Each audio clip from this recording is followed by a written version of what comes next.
Most men lose a woman before they even finish the first sentence. Not because they're unattractive, not because they lack money, but because they ask questions. Too many. Every question quietly tells her the same thing: you're seeking approval. And approval is the fastest way to erase attraction. Women don't respond to interrogation. They respond to certainty, to silence, to a man who doesn't need answers to feel powerful. The uncomfortable truth is this: the more you try to understand her, the less she feels your presence. And the men who truly command attention rarely ask anything at all. Most men walk into conversations with women like investigators. They search for information. They ask where she's from, what she does, what she likes, what she's studying, where she's going tonight. They believe conversation is about curiosity. But beneath every one of those questions is a quiet confession: I need you to respond so I can continue. The moment a man depends on a woman's answer to sustain the interaction, the balance of power quietly shifts. She becomes the gatekeeper of the conversation, and he becomes the applicant. Women feel this shift instantly, even if they cannot explain it. Human beings are exceptionally sensitive to social power. They can feel who is seeking validation and who is not. When a man asks question after question, he unknowingly communicates that he is trying to earn space in her attention. It sounds harmless, but psychologically it positions him below her. Not because she wants dominance, but because someone in every interaction inevitably holds the frame. Questions surrender that frame. Look carefully at men who naturally attract women. They rarely interrogate. They don't rush to collect personal data. Instead, they observe. They speak slowly. They make statements rather than requests. This subtle difference changes everything. When a man states something instead of asking something, he places himself at the center of the interaction. He becomes the one shaping the atmosphere rather than chasing it. This is where most men resist the idea. They believe questions show interest.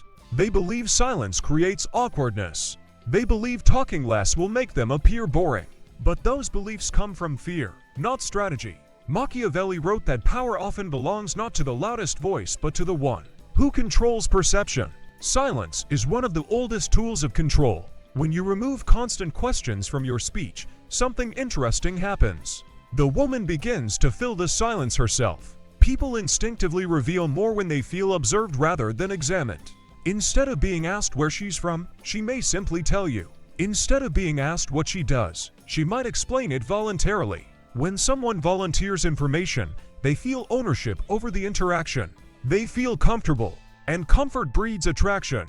But there is another layer most men never see. Questions expose need. Statements project certainty. Imagine two different men speaking to the same woman. The first says, "So, what do you do for work?" The second says, "You seem like someone who spends too much time around creative people." The first man requests information. The second creates intrigue. One places responsibility on her to respond politely. The other places curiosity inside her mind. The difference is subtle but devastating. The man who asks questions seeks clarity. The man who makes statements creates mystery. And mystery is the oldest psychological hook in human interaction. But before any technique matters, a man must confront a brutal reality about himself. Most men are afraid of silence. Silence exposes insecurity. It reveals whether a man is comfortable with his own presence. When conversation stops, many men panic internally. They rush to fill the gap with another question, another joke, another attempt to keep the interaction alive. But in doing so, they reveal something deeply unattractive. They are afraid of losing attention. A dangerous man is never afraid of that. He understands something fundamental about human psychology. Attention given freely has little value, but attention that feels uncertain becomes addictive. When a man speaks less and observes more, people begin working harder to hold his focus. This is the first shift in mindset. You are not trying to impress her. You are evaluating her. Most men approach women like candidates begging for approval, but a Machiavellian mindset reverses the frame entirely. The woman is not the judge of your worth. She is a character entering your environment. Whether she remains there depends on your silent standards. Once a man understands this, his behavior changes naturally. His posture slows. His speech becomes deliberate. He no longer performs to keep the interaction alive. Instead, he allows the interaction to reveal itself. And women feel this difference immediately, because confidence is rarely loud. It is calm, controlled, and slightly detached. Detachment is misunderstood by most men. They believe it means indifference or emotional coldness. But true detachment simply means you are not desperate for a specific outcome. You can walk away without feeling diminished. When a man carries that quiet independence, every word he speaks gains weight. And when he remains silent, the silence becomes even heavier. At this stage, most men begin noticing something strange. Women start asking the questions instead. They begin probing, trying to understand him. They lean in slightly more. They attempt to hold his attention, not because he performed tricks, but because he stopped chasing validation. This is the moment power begins to shift. But power, as Machiavelli warned repeatedly, is fragile when misunderstood. A man who gains attention without discipline quickly destroys it through ego, arrogance, or careless speech. Which is why there are several psychological laws every man must understand before adopting this approach. Once a man stops chasing approval, the social dynamic changes immediately. But attention alone is not power. Power comes from understanding the invisible rules that govern human perception. Most men break these rules without realizing it, and the result is always the same. Attraction collapses quietly. There are several psychological laws operating beneath every interaction between a man and a woman. They are rarely spoken about, yet they determine who commands respect and who becomes forgettable. The first law is simple but brutal. The more a man tries to prove his value, the more he signals that he doubts it himself. This is why excessive talking weakens presence. When a man explains himself too much, tells long stories to justify who he is, or tries to impress through achievements, he unknowingly lowers his perceived status. High-value men rarely need to convince anyone of anything. Their restraint suggests that their worth exists whether someone recognizes it or not. The second law is the law of emotional control. Most men are reactive. If a woman teases them, they rush to defend themselves. If she challenges them, they argue. If she loses interest for a moment, they scramble to regain attention. But emotional reactivity exposes vulnerability. The man who remains calm when provoked becomes psychologically difficult to read. And people are naturally drawn to those they cannot easily predict. The third law is the law of selective attention. Attention is currency. Most men spend it freely on the first woman who shows them basic politeness. They compliment too quickly, laugh too eagerly, and respond too fast. But attention given too easily has no weight. When a man is selective with where he places his focus, that focus becomes valuable. The woman begins to sense that his attention must be earned rather than expected. The fourth law is the law of silence. Silence forces people to reveal themselves.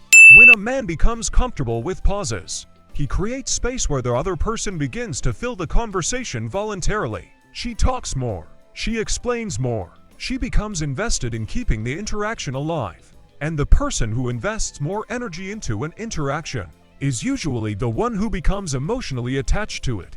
The fifth law is the law of unpredictability. Predictable men are easy to categorize. Once a woman feels she has completely understood a man, the sense of discovery disappears. But the man who reveals himself slowly maintains intrigue. He does not rush to share everything about his life, his thoughts, or his intentions. Information appears gradually, almost reluctantly. This controlled mystery forces curiosity to stay alive. The sixth law is the law of detachment. Detachment is not cruelty. It is freedom from dependency.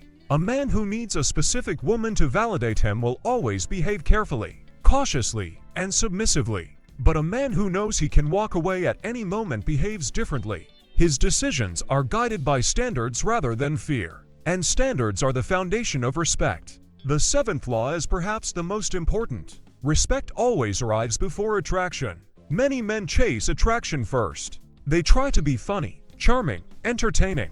But if a woman does not feel a man's internal authority, that attraction fades quickly. Respect emerges when a man's behavior suggests he cannot be easily manipulated, pressured, or emotionally shaken. And this is where the transformation begins. A man who understands these principles stops performing for approval. His movements slow. His voice lowers slightly. His sentences become shorter. Instead of reacting instantly, he observes first. Instead of explaining himself, He allows silence to carry meaning. Over time, something subtle happens. People begin adjusting themselves around him. Women sense that he is not desperate for their validation. Conversations with him feel different because they are not driven by nervous energy or constant questioning. There is space in the interaction, and that space creates tension. Not uncomfortable tension, but psychological gravity. He becomes harder to categorize, harder to read, harder to manipulate, and paradoxically, harder to forget. This is the essence of the Machiavellian approach. Not manipulation through tricks or lines, but mastery over perception. The man who controls himself controls the frame of every interaction. He is calm when others rush, silent when others over-explain, detached when others cling. And because of that, he appears powerful without ever announcing it. Most men will never adopt this mindset.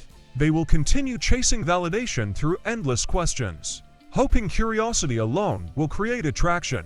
But the few who understand the value of silence and restraint begin to move differently through social situations. They are not louder, they are not more aggressive, they are simply harder to influence. And when a man becomes difficult to influence, people instinctively begin to respect him, not because he demanded it, but because his presence quietly made it unavoidable.